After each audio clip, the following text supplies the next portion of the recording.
Welcome to the party. I'm not here right now, but I want you to listen very carefully. Enough talk. It's showtime. Hello and welcome to Bags of Action. My name's Steve, my co-host is Pete. Let it snow, let it snow, let it snow. I wondered what you were doing there. Sorry. I just thought... Went a bit Barry. He's had an aneurysm. Yeah, he's having some sort of a stroke. Seizure. Welcome. This episode, we are talking about the classic film. I'm going to call it a classic. I think that's fair, don't you? No spoiler. I think so. Okay. Classic film, Die Hard, from 1988. 1988. Where does the time go? So, how many times have you seen this film? As many as I thought. Shocking revelation. I think it might only be the third time. Really? And I don't think I've ever seen it other than on TV. They swear in this film. No. I've seen it a lot less times than I thought I had. And it's one of those films that, because a lot of people put like this and Predator tend to be the top two in polls of action movies. Right. And obviously both directed by John McTiernan. Mm-hmm. And I usually go, I prefer Predator, but when Predator's on TV, I'll always put it on. I usually think, well, I've seen it enough times, I know what happens. But I don't think I have. I've seen the second one more times than the first one. The one at the airport? Bizarrely. Yeah, which is from a different novel, which is a bit odd, so never intended to be the same character. But yeah, I think I know what it was. A friend or family person or somebody had Sky Movies and we didn't, and they recorded a load of films onto blank tapes with numbers on the side, and lent them to us. And one of them was Die Hard 2. And at the time, there weren't many films on TV that were any good, so I think I watched that quite a few times. But yeah, so I've seen that probably about 10 times, which is bizarre. I don't think there can't be many people that have seen Die Hard 2 more than Die Hard. But yeah, it was good. So it was good. I didn't. My memory of it was not as strong as you would expect. So it was good to see it with fresh eyes.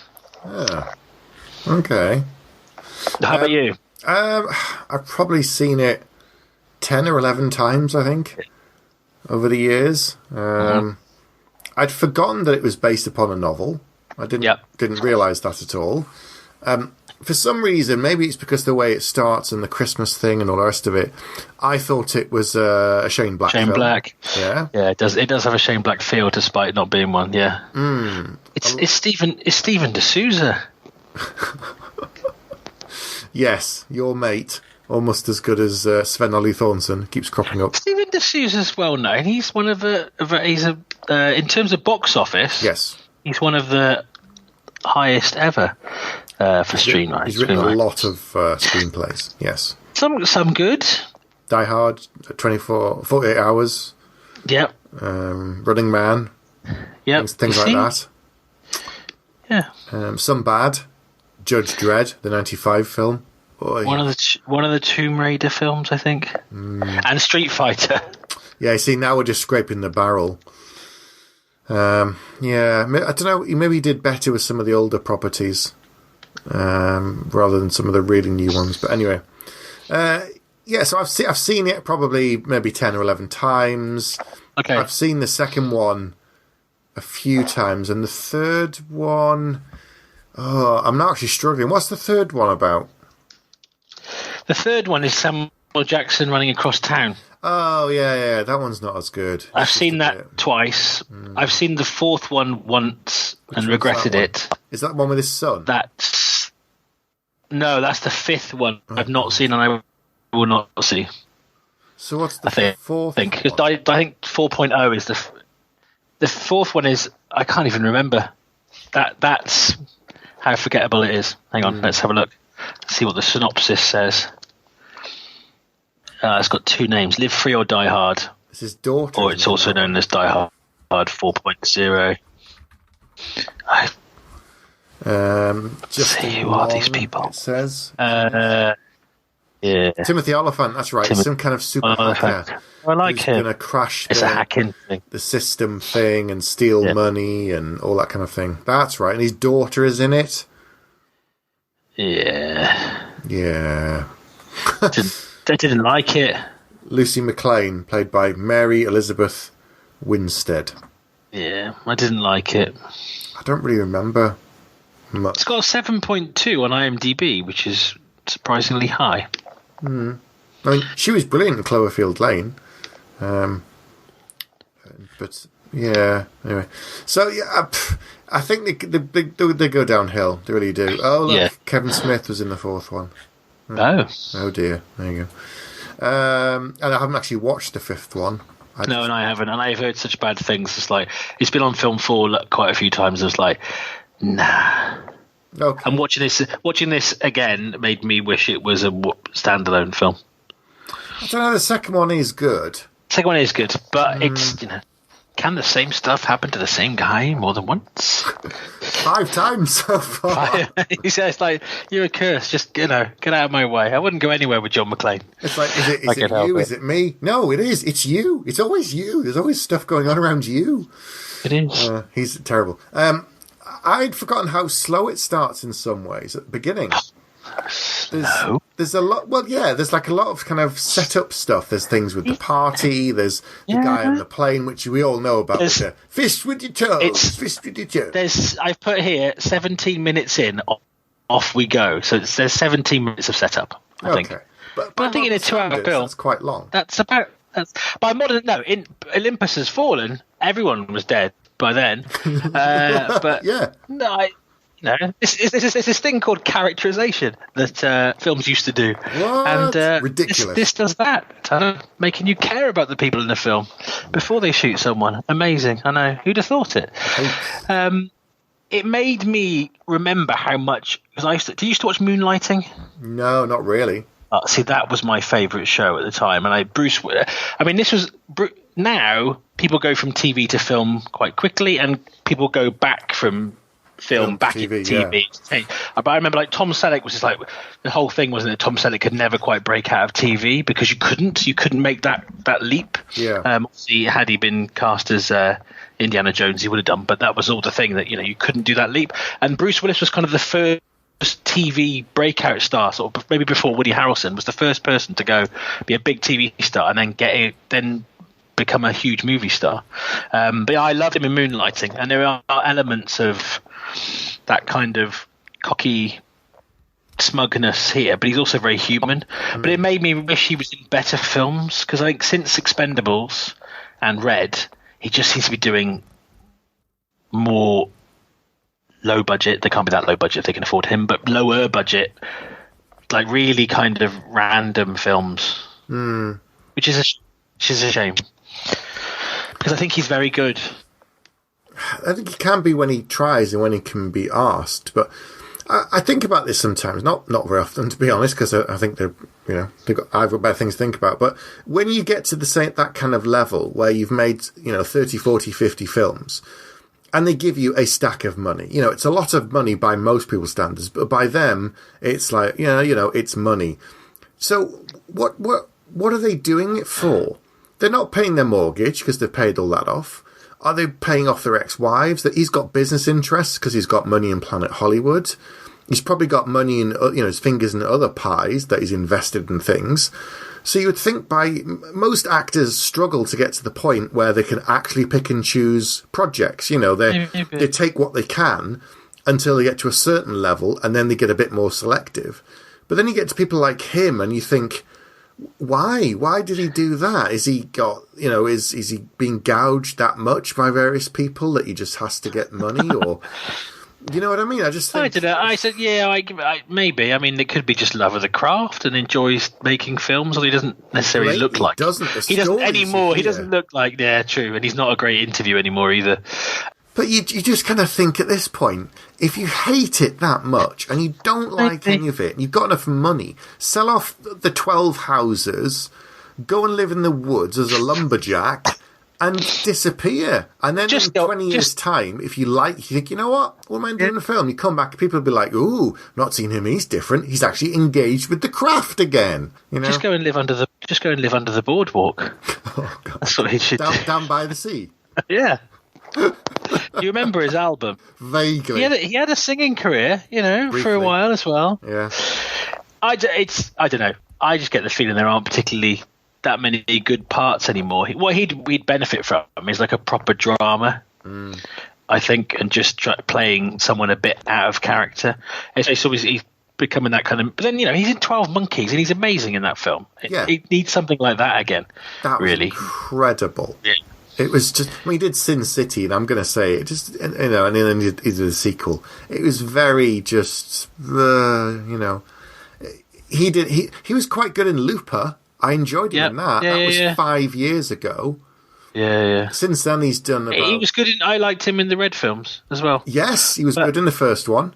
I can't remember the second one very well. Second one was pretty forgettable. Yeah, and he's in Surrogates, but that's not his fault because they took a very good book and made a really bad film. They did. So I don't know. It's just like he's blatantly not doing it for the money. He can't be at this point. Who knows? Love of the craft. So. Well, but there's also that thing, isn't there, of like you need to keep earning what you're earning to keep living in the same lifestyle you have. So who knows? Like look at someone like Kevin Bacon. He's doing those terrible EE adverts, but that's because he had money in a pyramid scheme somewhere or something. So that's why he. Yeah, apparently. Or he lost a load of money in the recession. There's something, anyway, he had money tied up somewhere and lost loads of money. So that's what they say. That could just be something I read on the internet. That's what that could be. Fake news, alternate facts. Listen to you. Look right. At me, political. Yeah. Anyway, back in a time before fake news, when all news was the truth. Die Hard, and he was actually interested in films and making them. Well, because it was his first. Yeah. I've seen this film a lot. I like the character of John McClane. He's flawed. He's obviously a mess. I like the fact that Argyle pulls him apart really quickly. Yeah. He just kind of goes, "You figured she was going to come crawling back to you, blah, blah, blah." He goes, "Like I said, you're pretty fast, Argyle." Well, the 17 minutes that we've talked about, and you said it's quite a slow start. Yeah. The amount of detail you get, which essentially is exposition, but that isn't delivered in an expositional way, is astonishing. I was kind of like, really well. It's done. It's all because he's he's a fish out of water, kind of going to a new place. Mm-hmm. He is meeting people. He's very amiable. He talks to anybody. He's the opposite of most of us. And they do seem like natural conversations, but you find out by the time he's got to the party, you found out an awful lot about him, about his wife, about his relationship. Mm-hmm. I think it's a masterclass almost in how to get backstory across without it coming across as that. And were there films like this before this film? That's like a really stupid question, but because obviously they used to be disaster movies like Towering Inferno. Yeah. That's the only one I can remember. But had anyone kind of done the people in the building and then a lone kind of almost Western action hero thing together? Because now it's a genre, really. Mm-hmm. It's become there are lots of films that have aped this film, lots and lots, in at least in double figures, if not more. But I just wondered if there had been anything before it, but I can't think of anything. Answers on a postcard. Yeah, not sure. There's usually films of a similar mould where you have someone come in who's an outsider that solves the problems and things. That goes back to things like the Western, where the nameless outsider comes in. Now it's not quite the same as this, although he's relatively unknown. And they make a play on that through the film, but not in an annoying way. But this is almost like a modern spin on that kind of like Shane or something. Yeah. So I don't know. I don't know if anything's been done in the same way before this. If this was the first one to do that kind of thing. But I hadn't even realised how much something like Con Air lifts from this. He has a white vest. Yep. He has a cuddly toy. Yep. It's it's pretty brazen. And this film wouldn't work as well with mobile phones. No, it's because the whole thing of they cut the landlines in the building and they've switched it down to radios. That's the only thing they've got to communicate with the police outside. And The other thing is that I'd forgotten, in some ways, that the film is poking fun at itself. Because we were talking, well, and the genre in a way, because we were talking about a film, was it last month? I think it was. It was saying it was Olympus Has Fallen, that was very earnest, and it took itself very seriously. Yeah. Whereas in this, you get moments like the two FBI agents. Because Big Johnson and Little Johnson, as they're credited on IMDb. Yeah, but it was Agent Johnson. No, not that one. Or later on, it was Agent Johnson. Are you two? No relation. No relation. I know. It is. And I think that's the other reason it feels like a Shane Black film. It's A, at Christmas, and B, there are loads of really funny moments, really naturally funny moments. Yeah. Oh, when he says they're in the chopper and the guy goes, just like Saigon, and he goes, Housen Jr. Hi, dickhead. Yeah, the gung-ho-ness of the Big Johnson, that sounds such a strange sentence, it was the only bit that I didn't like, was the bit where he says that on the helicopter. That took it too far the other way for me, but who knows? Look at you. Maybe that's just me. Didn't believe it. It's one of the most believable rows on film between a married couple, I thought. Mm-hmm. The insight there, because it's like, oh, they still love each other, and then they start picking at each other, and then they have a massive row. So that was great. Yes. And there's a great line later where she realises it's him that's winding the terrorists up, because she goes, only John can get you in. I can't remember how she says it now, but she talks about how he can. That crazy. Yeah, which I think is hilarious. And again, as we often say with these 80s films, 3 or 4 key things that you don't see in films as much anymore. Smoking, lots of smoking. Even all the heroes. Yeah. Some drug use in the start there. Mm-hmm. Don't see that as much anymore. Little bit of sex. It's a kind of, office party. You don't, and green text on computers. I missed that. It's like, can you crack this? And Theo says, you didn't bring me along for my winning personality. I also love, which again is very Shane Black-esque, is the use of Christmas music. Mm-hmm. But how they change it, and it's as soon as it gets to that 17 minutes where it gets a lot darker, and the world's cockiest, most brazen group of robbers turn up, that suddenly you're still getting this Christmas music, but it's suddenly got this kind of dark orchestral feel to it, which I thought was really clever. Yeah. There are just lots of little other great comedy moments, like when they're about to shoot all of the police raiding the building for the first time, and Hans has told all of them, just wound them. And there's one guy who appears he's in every film. He's also in the first Die Hard film. I'm going to have to find his name in a minute. Do you mean Lethal Weapon? Do you mean Al Leung? Yes. This is his 4th appearance on the show. Brilliant. So Al Leung. Yes. So there's that brilliant bit where he's there and he's waiting and he's got all his ammo stacked up and he looks down and he's by the kind of concession stand and there's lots of candy bars and he looks out the window and he looks again and then he just sticks his hand in and grabs a candy bar. He's like, have I got time? Yeah, I've got time. And then you see him eating it. He's waiting for them and he's there shoving it in his face. I know. And again, what makes it to me, I was about to say so believable, which is not that believable, but you know what I mean. But believable from the people perspective is that it is 1 minute something's hilariously funny, the next minute something's frightening and very dark, and that kind of light and shade thing works really well. But it's little touches like the guy on the plane, and then he is squishing his toes. Mm-hmm. And that does work, and it makes John McClane really, really likable, and you empathise with him, I think, really, really quickly. Yeah. But I mean, every single person that gets screen time, something about them. Now, some of it is because they're kind of, they are filling a certain role, particularly the journalist and the deputy police chief and stuff. But people that are working in everyone in it, you get a sense of who they are, and really, really quickly. And I think it's really well written and really, really well structured as well. It's true. You learn something about everybody, from Eddie, who's the guy on the front desk, who likes, is watching the game and stuff. And he survives almost till the very end of the film. Carl and obviously his brother and Hans we learn about, and other people in the office, the pregnant woman. The relationship between the journalists, the two presenters, even the person helping the journalist. Shove it, Harvey, he says, like when he interrupts him and things. Ellis, the bearded twat. Yes. Played by the actor Hart Bochner. Oh.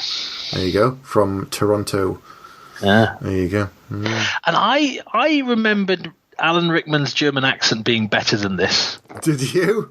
Yeah, everyone knows it's an exceptional performance, but I thought in my head he had a good German accent in this film. Now I'm not quite so convinced. No, not really. Great. Not really. Oh, okay. I don't know. I think this is the second thing that I'd seen Alan Rickman in, a second big film.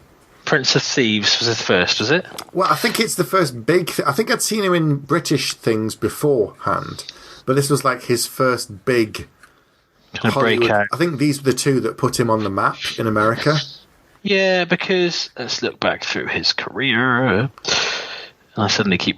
Oh, yes, he's Die Hard was 88, and then when was Prince of Thieves? 91. So it's Die Hard I saw him first then. Oh yeah, and he was in Quigley Down Under between the two. And Truly Madly Deeply was after this. I always thought that was the film that broke him out. Oh, okay. No, he'd literally gone from British TV, nothing for 3 years, then in this. He's probably doing theatre, darling, theatre.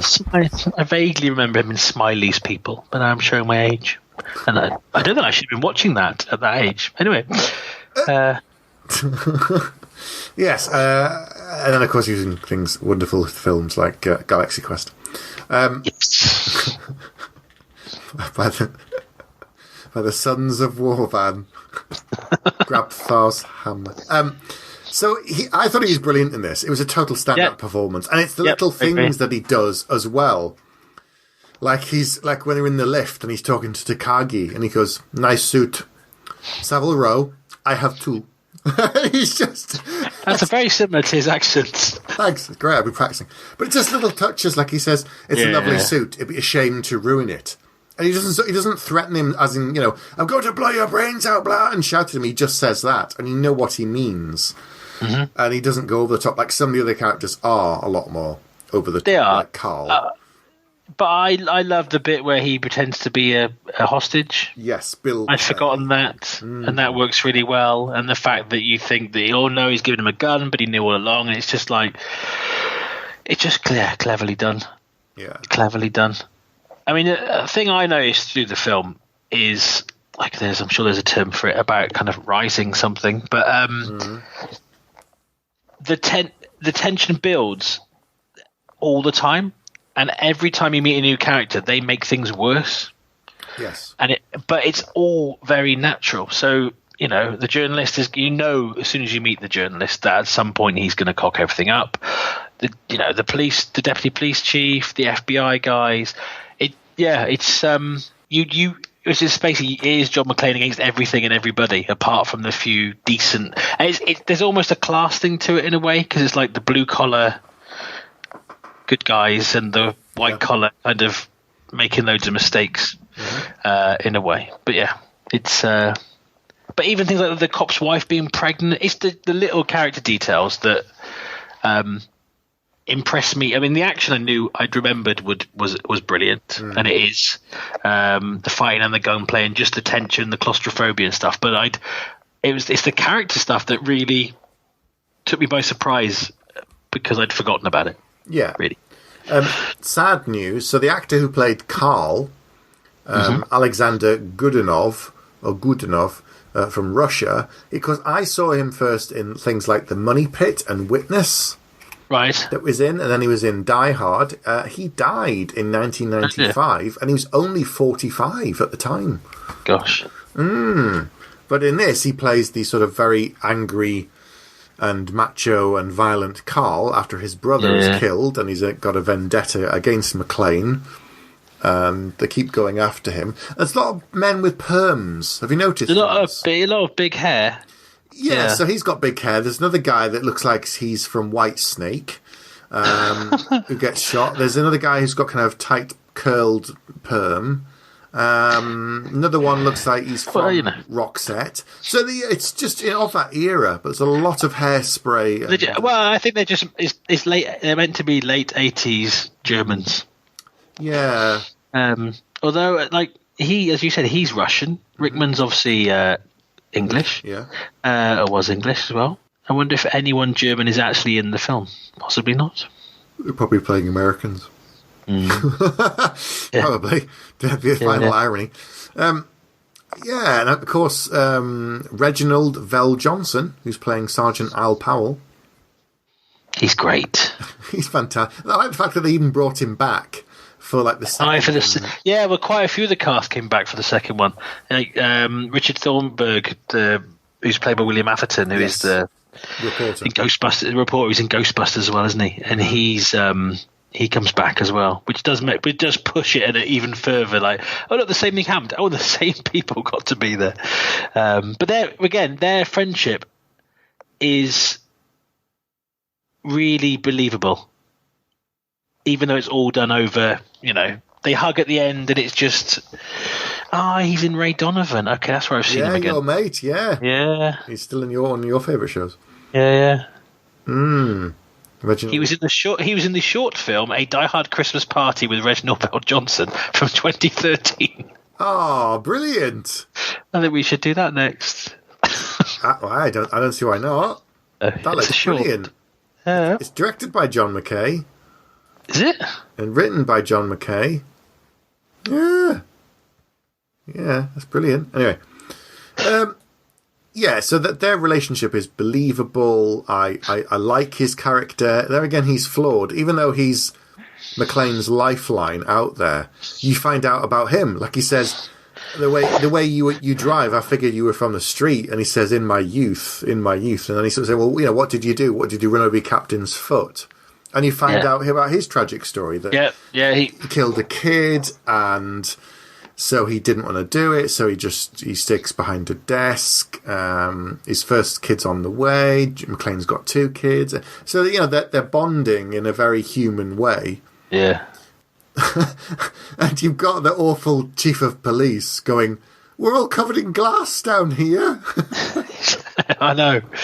It is, but you do believe, because sometimes in these films when it's that kind of situation, you go, at some point they would realise this guy's trying to be helpful, but they do make it plausible here that you could think at first that maybe he's one of them, and then later he could be making it worse. Although the FBI really, really do make it worse with their gung-ho helicopter ride. Yep. But I guess it's, there's all the big moments, there's like a machine gun. Oh, yes. Which we all remember. Did I ever tell you about the Christmas jumper with that? Oh, I think I've seen it. I think someone in work had it. Have you got one? No, but the on the front it's a red shirt. If you haven't seen this, it's a red Christmas jumper with white stuff on the front. It looks like normal Christmas decorations, but if you look closer, it's got things like machine guns and the Nagatomi Plaza symbol and all this kind of stuff. And then the back of the jumper is blank, except between the shoulder blades, it's got a gun in the pattern of the jumper with sellotape on. And that's just brilliant. That's the brilliant touch, the fact that the band has that on. Yeah, because that's a great moment as well. Yeah. I like that. Yeah. I like that. I always wanted it, but it's far too expensive for a thing you wear once a year. So I spent a silly amount of money on my Street Fighter Christmas jumper, and everyone goes, "Oh, you wore that last year?" I'm like, yeah, I'm going to wear that till I die. I paid a lot of money for it. I wear it one day a year. It will still be the most expensive thing I've probably ever owned in terms of number of wears, apart from. I was about to say apart from my wedding dress. That's a whole other story. What? Yeah. Anyway, so I don't think. And let's think about Gerald Butler in Olympus Has Fallen. I don't think every actor can pull off what Bruce Willis does here, because things like him talking to himself and kind of psyching himself up work really, really well. Mm-hmm. But I think if it wasn't cast with him, that could have been a bit hackneyed. But it works really well here. And have you read the Parker novels or the graphic novels? No. There's one of them called Slayground, and I did wonder because I think that's come from originally from a novel, so obviously that would predate the novel this is from as well. But that's the Parker character, but it's it's called Slayground. It's in a fairground. Yeah, that's really good. But it's a similar kind of thing where he's picking people off, kind of one by one. Okay. But yeah, and all I could think all the way through is like there's this and Predator, Shane Black films, a huge gap, and then other films. What do you mean? Just in terms of quality. That's why I've decided. Yeah, I think so. But it's because I just think the writing is so much better. We talked about when we talked about films in the past on this show. We've looked at older ones, and we kind of for a while we stuck to a certain period because there were some really good ones and then some really hokey ones where we thought they'd be bigger. We thought the actors would be bigger, like Brian Bosworth. It never took off. So I think they were trying to find that lightning in a bottle by making a lot of them, and for whatever reason, whatever elements came together, it worked on this one. And then it went up and down, up and down, and then you get sparks like modern things that work really, really well, like John Wick. You do. Yep, yeah, totally. So I don't know. I think I don't think there's been a gap. I just think that they churn so many out of them, and when you get something that works, people try and copy it. And even like this, they milk it to death until it's just. Yeah, but I think this was made as a film, which then happened to have a sequel, and then over time they've had more. I think with everything else, they're almost planning the third film, so you don't get any closure. I like films to feel like they're the only film, and then if there happens to be a second one, that's interesting. Yes, I suppose. And I guess in a way, because you can almost do anything on film, people do, and they push the spectacle so far that the characters are forgotten. Because this film is a relatively simple setup, but it also doesn't even though we've talked about loads of different characters and stuff, it doesn't overstretch itself. It does what you can do in 2 hours, which is one place is being taken over and they stay there. They don't go off in a plane and land somewhere else and carry on. No.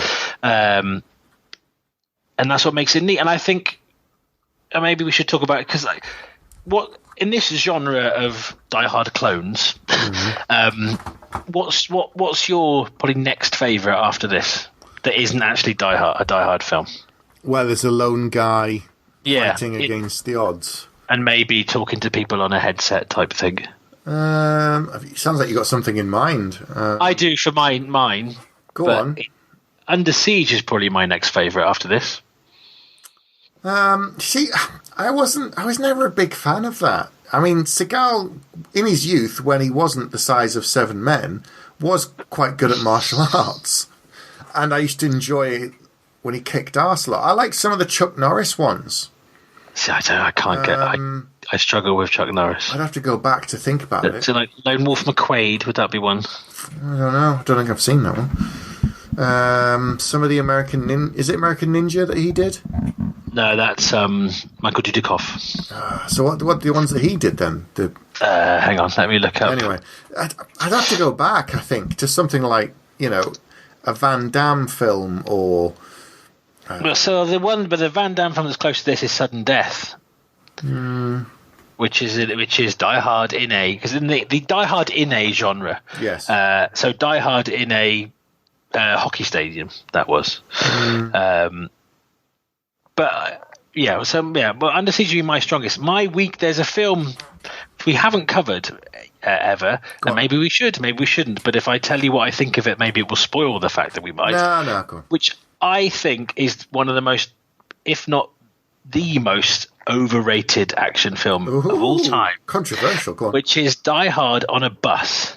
Oh, Speed! I can't stand that film. Wow, that was my choice for the next film. Was it? It is now. Having said that, I saw the sequel in the cinema, and then you really, that's the whole... I quite like it. Die Hard on a Cruise Liner. I've not seen the second one, thankfully. I quite like the first one. See, but people go, I can understand that. You don't like Keanu Reeves. I'm like, no. Excuse me. Point Break, Matrix, now John Wick. And I really like Keanu Reeves, but I don't know. Maybe I should see it again, but that was one film that everyone's such a huge buzz about that film, and I was like, seen it, It was all right. But maybe it was just the wrong timing because it was at the point where every action film was Die Hard on a something. But before this... Well, sorry, I was going to say around the same time, weren't we getting things like 48 Hours and... the buddy cop thing had kind of started, and maybe this was one of the first one-person movies. Well, no, this is a buddy cop. It's him and Al, really. Isn't it? Yeah, I guess it is, but they don't... You could make it without Al. You can, but that's where it runs into problems, surely. He needs to have someone to bounce off. In the third one, it's Samuel Jackson. Yeah. In the fourth one, it's his daughter, kind of. In the fifth one, it's his son. The second one, he talks to Al a little bit, but who does he have running around with him in the airport? Is there anybody with him? I can't remember. Shows you how often I've seen the second one. I can't remember. I've seen that. But you've got 48 Hours. You've got Lethal Weapon. Yeah, and I that again, that is that sweet spot period of kind of like 86 to 91, maybe, with lots of good kind of slightly heightened, but still with a heart kind of films. Some good, some bad, but they're all kind of in that same thing. But I think it's just the Die Hard clones is what I was thinking about. Really, it's just what, especially. I mean, that's what inspired me to pick this film this month, was because of what we watched last month, and I just wanted to look at a slightly higher bar. Ooh. Yeah. I don't know. Under Siege just never did it for me. No. Again, having watched this again, it reminds me how much other films have almost taken not just the premise but almost the structure. There's quite a few things in Under Siege that relatively similar. Anyway. But it's just, I think the problem here is it's not just about hitting people or shooting them. It's like how he talks to cops, how he gets the info. It's all that stuff that's really interesting. Yeah. And the most challenging thing then as a viewer is when the reporter makes it public, and all the stuff that he does, and all along that kind of he's going to make it worse, and he's going to kind of reveal. I thought it was quite a nice. I'd forgotten. I thought that Ellis told Gruber who McClane's wife was. Right. And they set it up to make you think that's what he's going to do, because he is an absolute knob. Yes. But it's quite a nice thing. Like, he is a knob, but he's not that much of a knob. You know what I mean? He is that kind of typical kind of showy salesman, but he's not going to actually, in his eyes, he does think he's saving the day. Yeah. Where he's actually, gets himself very killed. Well, he's constantly snorting coke, and even when John gets there, he's snorting coke, and he kind of says, "Oh, you've missed a bit." But he realizes that he's not at home. It's LA. It's really different. Even though he's a cop, he doesn't try and arrest him, which he could have done. So he sort of lets it go, and then Ellis is sat there for hours, bored, and he decides to take action. He's such a dick. He gets what's coming to him, to be honest. It's true. It is true. Yeah. But there's some good moments. Like early on, McClane realizes what kind of people he's dealing with when he sees Gruber shoot Takagi straight away. I'm going to count to 3, and then he just shoots him in the head straight away. Boom, and you're like, right, okay, these aren't guys that are gonna do something unpleasant to the hostages. They're not going to worry about it. They just killed the boss. Yeah. And I like his wife. Her response when she goes in to see Hans and says, "Oh, well, I have some requests." And he goes, "What idiot put you in charge?" And she goes, "You did when you shot my boss." You shot my boss, yeah. Because he stops what he's doing at that point and looks up and he's like, "Oh, she's interesting. Suddenly she's worth my attention. I'm actually going to put my book down." And I like it. He suddenly thinks, "There's something about her. Maybe she's born with it. Maybe it's Mabel." Yeah. That's nice. was not expecting you to go there. Been watching too many adverts lately. Well, Yeah. So she's great in it as well, and I'd forgotten that. And their relationship is really good as well. I mean, it is, kind of telegraphed that they're going to end up probably kissing at the end, and they both probably wish they hadn't split up and stuff. But like the bit where he apologizes or he passes on a message to apologize, that was quite emotional. I thought. I like the bit where she punches the reporter in the face. Well, that's true. And the fact it was her that did it. Yeah. Even better. I also like when Argyle catches Theo. I know we've kind of gone on jumping around, but talking about punching. Because if anyone hasn't seen this film, well, tough shit. But it's sort of, as you said, everyone gets a moment. No character is just a blank slate. So Argyle, once he realizes that he's trapped, he drives around, and then he can't get out. Then he's listening to him on the radio, and he's laughing and clapping along. And then he sees Theo getting in an ambulance, and he's like, what? And he realizes something is going on, and he drives up to him, rams him with the limo, and then just punches him and knocks him out. I know. So even he gets a little hero moment. It's almost that thing of like, this always gets lauded as it's the everyman hero, and he's not completely an everyman because he's a policeman, but it's still that there's almost a thing like all these people can be a hero, and actually the ones who are supposed to be aren't really cutting it because there's too much bureaucracy. It's great, and all the incidental characters get their moment, even if it's either their comeuppance or it's their kind of moment in the spotlight. It's true. But there's not redemption, but there's also like little side moments where the deputy chief of police, when the FBI guys die, he kind of turns to Al and goes, "Oh, I guess we'll need some new FBI guys then." And Powell just looks at him like, "What are you on?" Yeah. Yeah. Oh, you're saying about you probably haven't seen this except for on TV. I'd forgotten how much dubbing they've done of the worst swearing, because I must have seen it a few times on TV. Yeah. There's lots of mother truckers that they've dubbed. Yippee-ki-yay, mother trucker. There's lots of them. Lots. Oh, the swearing. It's good swearing, though. It's very where swearing would be. But again, because, if you're going through that, and I love the fact it's like his humour is partially kind of sarcasm, it's partially to keep himself going, and it's partially frustration, and which I get. I relate to that on a daily basis. Pretty much, it's like he's getting himself through a particularly shitty day. Yes, rather shitty. Yes, that's what they could have called it, really. A particularly shitty day. And then Die Hard 2, even shittier. Yeah, see? It would work. No. And then, like, even at the ending, the Al's had this whole thing where he shot a kid, but he gets a moment, and it takes a while to reveal that it's him, even though everyone's worked it out from the second you hear the gun.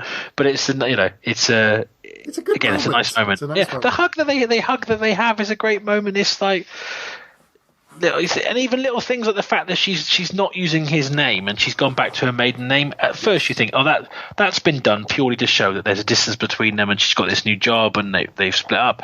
But then that becomes a plot point. Yes. Twice. Yes. And then I don't know. I take my hat off to the writers and the director for. I have very little to say that isn't praise. Really. So what don't you like about this film? Ooh. No, that's it. It was just the bit with the Saigon bit in the helicopter, although the follow-up gag is funny, that kind. I just didn't. I thought, I've seen the FBI in quite a lot of things. I'm not convinced this is what they would do. And that's it. Oh, okay. In 2 hours plus, that is the only bit.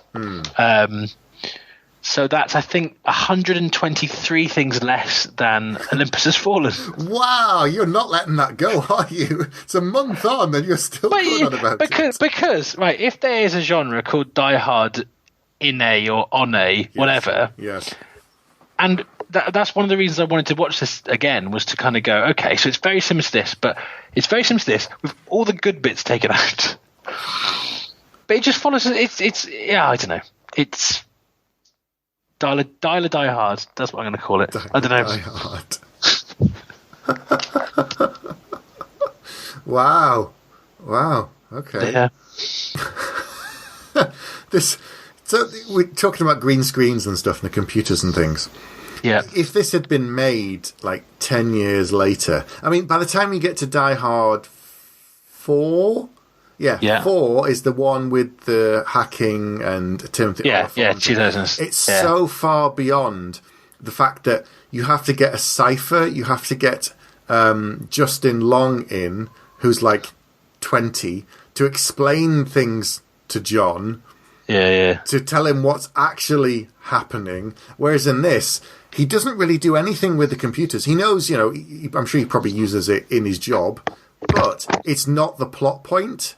No. The fact that they're stealing bearer bonds is, that's the actual thing, and Theo is very clever and all the rest of it, but that's not the critical thing. Whereas now, I think sometimes in some films, there's a reliance too much to use technology as a plot point. But I think the trouble is that, I mean, probably both from this, from writing things, is that the trouble with technology being everywhere and available to everyone is it's very hard to write anything, because many of the problems in this film that he encounters could be solved with technology, and many of the things they did would be easier with technology, and it becomes, you end up having to use it almost, I think, because if you don't, it would make your plot seem more unrealistic. That's the thing. Like I said, even just something as mobile phones would change this whole film. Yeah, maybe that's why we like films from the time just before technology was prevalent. That's what we like. But it's difficult. It's difficult. I think in all these things, it's very difficult to do something like this where you have no real way of getting your message out, because you'd have loads. You'd have to start bringing in EMPs and things. Yeah. All that kind of stuff. The pregnant woman would be on Twitter. You know what I mean? Hashtag backache. If people can tweet from kind of a revolution or a government siege, then I'm pretty sure they could do it in a building. Yeah. But anyway, the only way to get around it would put it in a Faraday cage. But there you go. Nice. Yeah. Or just make a film like this, but set it in the Wild West or something. Hey, there's plenty of those kind of films. Yeah. Die Hard in a saloon. Yes. Die Hard 6, he falls through a looper time jump thing and goes back into 1888 as a more engaged version of Bruce Willis. Nice. Well, they are. Have you heard they are making Die Hard Year 1, which is John McClane in the early years before this happened? Is this a TV series? I think it's a film. With who's going to be in the lead though? I don't know. I'm going to look it up. Right. Well, they've done Taken the TV series before Taken the films. That doesn't make sense. They weren't. It should just be called They Weren't Taken or Still Here. Still around. But yeah, the same director who's done the last two. Bruce Willis rumoured to play John McClane. How would that work? The origin story to the popular film franchise Die Hard. There is no origin story. He was a regular guy. What were you doing? Regular of him. They didn't. That was good. That was Howard Chaykin. I think so. But there again, it was just him as a cop, as a beat cop. Yeah. And doing something before Taken, I'm going to say it. It's like doing episode 1. We've got the baddest villain in the universe, Darth Vader. Everyone's shit scared of him. Urgh. Now look, here's a little boy who cries. Wah. And it's like you've just undermined him so much. It's like going to a restaurant and then just putting the ingredients on the plate and saying, sort out for yourself. There's a great meal in there somewhere. Off you go, son. But... yeah, it's so doing a Die Hard prequel makes no sense to me. Well, however, the thing I would want to see, I'd be more than happy to see, would be a Predator, but it wouldn't be called Predator prequel, which is just Dutch and his team doing other mercenary shit. That's fine. That's a different thing, because they weren't like 5 hikers and 1 cop stumbling into the jungle. They were the greatest military team ever put together. just something like that, yeah. But so this is our third John McTiernan film and our fourth film with Al Jung in. So they're both very high in the Hall of Fame. The bags of full action. They're not quite as high as Sven-Ole Thornton, though. I think he's on 12 or 13. I don't think he's been. I know I've mentioned him in 12 episodes. I don't think he's been in 12 films. We've got to get him on. I'll speak to his people. Just leave that with. You do that. He's not, Yeah. So he's still alive. I just want to double check that he's still alive. So yeah, technology. I think it bugs me now. As I said, it just sometimes it becomes a crutch, and they use that to make that part of the story. Whereas in this, he just works stuff out for himself. Like he's talking to Al, and he thinks about going up, and he thinks, "Oh, the roof. What was he doing up there? And what's with the detonators? And why was he up there checking by himself?" And he's kind of forgotten about it in all of the rush of getting his feet cut to pieces on the glass and all that kind of stuff. Yeah. So it works. The fact that he's constantly investigating. He's not just running and hiding or going after them one at a time. He's actually trying to solve why they're actually there. It's like, why that building? And he's questioning his own decisions, which I really like. So he'll do something and go, "Why did you do that, John?" "Well, because you would have got killed, John. But is this the right thing to do, John?" And he's a very, very, very human character. Which in a way is probably why it works better than when it is kind of like a martial arts star in these kind of films, because you know that they can do loads of stuff. Yeah. Whereas he's working on his wits, really. Hence he can sellotape a gun to his back. Yeah. But it's realistic as well in the fact that, well, only to a degree, but to the fact that he's gone through so many guns and so many bullets that he's now run out. He doesn't have an infinite number of bullets to fire, and he's down to 2, and that is it. If he doesn't, do something with them, he's stuffed. So, yeah, they don't make films like this anymore. And I think, as I've said, part of the reason is they can't. You have to go in a totally different direction. You end up with something like John Wick, where the focus is not on the technology at all. It's all about the action. Last month's focused on the action again, but there again, it's tied into nuclear bombs and international terrorism and blah blah blah. And it's like, yeah, I mean, the bluff in here is good. That they're terrorists. No, they're not terrorists, but actually they'll use the methods of being terrorists in order to make a smokescreen to do a robbery, which in itself is interesting. You could make this film the other way around and make it all from the POV of Hans Gruber. Ooh, that'd be interesting. Like a German Ocean's 11. Yeah, it would work. It would. That's what they should do. That's what they should do instead of Year One. Is just remake the film from a different POV. Hey, they've done it in plenty of other things, in books and all sorts of things. They do it one way, and then they spin it around and do it the other way, and it's boring the second time around. Yes. Right. Are we ready to give this film a score? I think so. Enough with the yak. What is your score? I think so. Yeah. Who would like to go first? I don't know. You're asking that, saying that like there are 3 of us. You can go first. Me? Okay. Yes, you. Me? All right.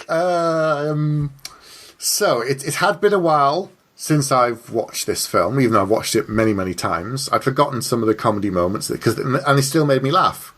It just shows that some of the jokes had aged, some of them hadn't, but I still thought it was good. I watched this over 2 nights. I didn't watch it all in one go, so the film felt long to me, but I don't think it is actually that long a film. It's only 2 hours.